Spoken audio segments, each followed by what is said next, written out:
السلام عليكم. معكم إسماعيل، وجيت نقدم لكم اليوم فيديو على فرويد ولا بسيكاناليز بالمشاركة مع القناة سبراوتس.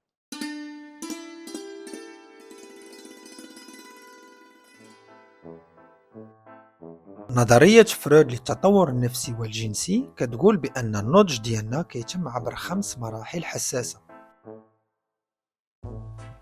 دافع الجنس اللي كيسميه فرويد لا ليبيدو كيتركز في منطقة حساسة في الجسم مختلفة من مرحلة إلى أخرى. هذه المراحل كتسمى بالشفوية، الشرجية، القضبية، الهادئة والجنسية. إلا التجربة ديالنا خلال أي مرحلة من هذه الخمس كانت صادمة، كاين واحد الاحتمال باش يتخلق فينا بعض الاضطرابات النفسية بحال العصاب، الإدمان والاكتئاب. المرحلة الشفوية من عام 0 إلى 1. في العام الأول من حياتنا كنكتشفوا العالم من خلال حواس الفم. المتعة ديالنا الرئيسية كتجي من رضيع الأم أو البيبغون. التحدي اللي كيطرى الآن هو في فطيم الرضيع. أيوب تفطم من الصدر ديال مو بدون صدمة نفسية. موت أناس حبسات عليه رضيع وراه 4 أشهر من الزيادة ديالو، وهادشي راه بكري بزاف. إيمان كيخليوها غالبا تبكي بوحدها ملي كيكون فيها الجوع. أيوب ولا راجل واقف ومستقل. أناس كيعاني من اضطراب في الشخصية وكون واحد تمسك بغرائز الفم واللي كيحاول يعوضها بالنيغ المسكة والتدخين. إيمان كتدوز حياتها كاملة في البحث على النزاع في الكلام، حيث ما تعطاهاش وقت وإمكانية الحوار في الصغر، الشيء اللي خلاها تخلق واحد الشخصية مسيطرة ومدمنة. المرحلة الشرجية من العام إلى 3 سنين. التركيز الرئيسي للليبيدو في هذا العمر هو في التحكم في البيبي والكاكا ديالو. خاصنا نتعلمو كيفاش نستعملو القلاس. الوالدين ديال أيوب كيشجعوا المحاولات ديال ولدهم باش يمشي للطواليت ويتعلم على الريتم ديالو. الوالدين ديال أناس فرضوا على ولدهم باش يتعلم النظافة قبل الوقت، وكانوا كيعاقبوه على أخطائه في هذا المجال. الوالدين ديال إيمان عملوا كليا باش يديروا أي مجهود لتعليم بنتهم للنظافة. أيوب طور واحد الشخصية كفؤة وعلاقة جيدة ومتوازنة مع أي نوع من السلطة. أناس خلق احتباس شرجي في الشخصية ديالو. مع الكبر ولا إنسان جد مسيطر وسقران، ما حاملش الجسد ديالو وعنده ميول للطاعة المطلقة لأصحاب السلطة. إيمان خلقات شخصية منفجرة الطابع، فوضوية، مرونة، وما كتعتبرش مشاعر الآخرين، إضافة إلى التمرد أمام أي نوع من السلطة. المرحلة القطبية من 3 إلى 6 سنين. الليبيدو ديالنا داز دابا إلى الأعضاء الجنسية في الوقت اللي كنكتشفوا الفرق ما بين الأنثى والذكر.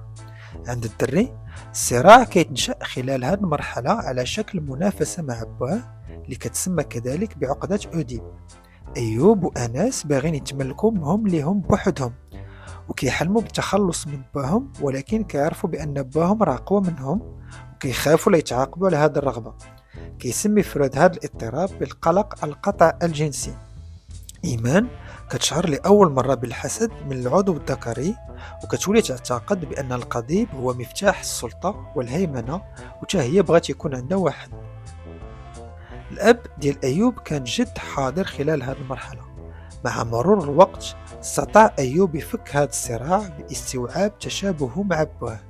تعلم كيفاش يتحمل المسؤولية ديال الراجل ويحترم كل من النساء والرجال. أناس اللي باه كان غايب خلال هذه المرحلة فشل في خلق شخصية مرجلة قوية.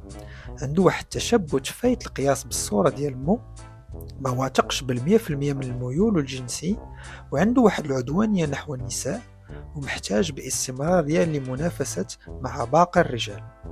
إيمان بحال أكثرية ديال الناس احتفظت بالحسد لها من العضو الذكري طول الحياة، وفي الحالة ديالها هادشي طور عندها واحد الإحساس بالنقص أمام الرجل. المرحلة الهادئة من 7 إلى 13 عام. خلال هذه الفترة الليبيدو كتلغى، حيث الطاقة الجنسية كتحول لتطوير المهارات والكفاءات اللي غينفعونا طول الحياة. الأنا الأعلى كيتكون وكنتشبعوا بالقيم الاجتماعية، الأبطال والأصدقاء من نفس الجنس. أيوب كيمارس العديد من الهوايات. أناس كيبغي القراءة ويتعلم في المدرسة. إيمان طورات علاقات قوية مع زميلات ديالها. ما كيتواجدش شي صراع حقيقي خلال هذه المرحلة، كلهم استفدوا من هذه المرحلة باش يبنيو الشخصية ديالهم. المرحلة الجنسية من المراهقة إلى الموت. ابتداء من الوقت اللي كندخلوا في المراهقة، لا ليبيدو كتعاود تخدم وكيتطور عندنا الاهتمام بالعلاقات العاطفية. أناس وإيمان واجهوا صعوبات باش يلقاو التوازن ما بين الرغبات الباطنية والاحتياج لطاعة معايير المجتمع بإنشاء نفس قوية كتسهل العثور على تسوية للصراعات الداخلية. أيوب اللي عاش طفولة بدون عدة صدمات نفسية نجح في بناء شخصية قوية، ملتزم في الخدمة ديالو وعنده علاقة حب مشبعة في جميع المجالات. أناس عنده واحد النفس ضعيفة مسيطر عليها آراء الآخرين، مطيع لمعايير المجتمع وأصحاب السلطة اللي خلاه يقمع بشدة رغباته لكي يؤدي لخلق انحرافات. إيمان عندها واحد نفس ضعيفة واحترام ضعيف لمعايير المجتمع، رغباتها كتكون أهم من تأثيرها على الآخرين.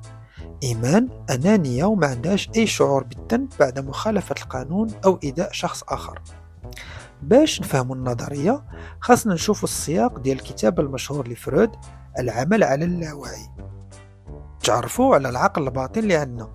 كيقول كذلك فرويد بأن العقل ديالنا راح يحتفظ بجميع الذكريات الطفولة الصغيرة والتجارب أخرى بلا ما يكون عندنا بها وعي. هذه التجارب الماضية كتأثر على سلوكنا الحاضر. كيأكد فرويد بأن العقل ديالنا كيشغل في 3 ديال المجالات اللي يمكن لنا نقارنوها بشي ايسبرغ أو غواصة. المجال العميق الباطني هو المجال اللاواعي فين كيشتغل الهدى. المجال الما قبل الوعي هو فين كيشتغل الأنا الأعلى، والمجال الوعي هو فين الأنا النفس كيختار ما بين الرغبات المتناقضة. الدراري الصغار كيكونوا متحكم فيهم الهدى واللي كيتطلب التربية الفورية للرغبة. نحو حوالي 7 سنين كنبداو في إنشاء الأنا الأعلى وكنبغيو نوليو أشخاص محترمين ونحقق رغبات الآخرين. البنية ديال الأنا كتثبت بالمرحلة ديال المراهقة باش نوازنوا ما بين هاد القوتين. سيغموند فرويد كان طبيب نفساوي ومؤسس لعلوم التحليل النفسي. كيعتقد فرويد بأن العقل الباطن الخفي للوعي كيسجل وكيحتفظ بجميع التجارب اللي عشناها واللي كيطلعها للبال من وقت إلى آخر عبر الأحلام والأفكار المترابطة. بالكشف على الذكريات الصادمة والرغبات المكبوتة عبر المناقشات والقول الحر يمكن لنا نتخلص من العقد النفسية وعيش حياة أكثر خفة وحيوية. كينصحنا كذلك فرويد بعدم محاربة العقد اللي عندنا بل نلقاوها تفاهم معها، حيث في الأساس هي اللي كتحكم بالسلوك ديالنا. شنو هو الرأي ديالكم على هذه النظرية وعلى علوم التحليل النفسي؟ واش بالفعل كاين شي عقل باطن؟ وإلا كاين واش بالفعل كيسجل جميع التجارب الطفولة ويأثر فينا ملي كبرنا دابا على السلوك ديالنا؟ شارك معنا الأفكار ديالك في الكومنتير. معكم إسماعيل، وهذه الحلقة صوبات بالمشاركة مع لاشين سبراوتس للتربية والتعليم عبر الانترنت.